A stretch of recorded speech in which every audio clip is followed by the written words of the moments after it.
টানা ম্যাচ জিতে শিরোপার স্বপ্ন দেখাচ্ছিল লতা মণ্ডল, ফাহিমা খাতুনরা।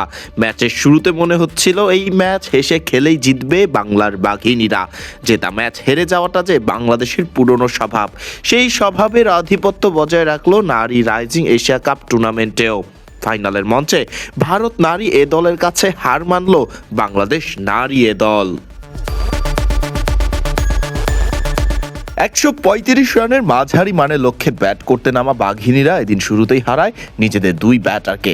দলীয় 12 রানে ব্যক্তিগত 3 রানে থাকা ইসমা তানজিম ফেরেন প্যাভিলিয়নে। এরপর ভালো খেলতে থাকা শামিমা সুলতানাও ফিরেন ব্যক্তিগত 20 রানে।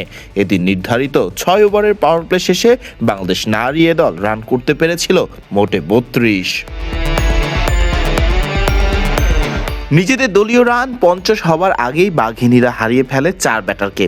শারমিন সুলতানা ব্যক্তিগত 18 এবং ফর্মে থাকা লতা মণ্ডল 1 রানে উইকেট দিয়ে আসলে বিপদে থাকা বাংলাদেশ আরও বিপদে পড়ে যায়।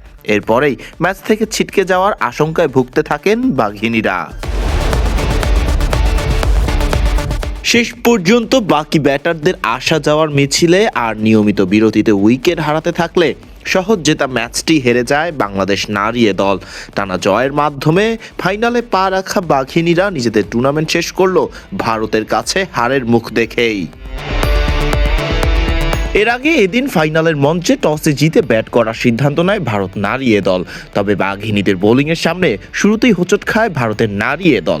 দলীয় 5 রানের আগেই ভারতের 4 ব্যাটারকে প্যাভিলিয়নের পথ দেখান ফাতেমা, ফাহিমা এবং ফারজানারা।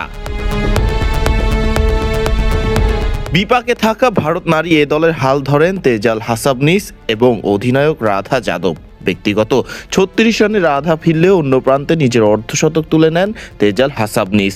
শেষ পর্যন্ত ভারত থামে নির্ধারিত 20 ওভার শেষে 134 রানে।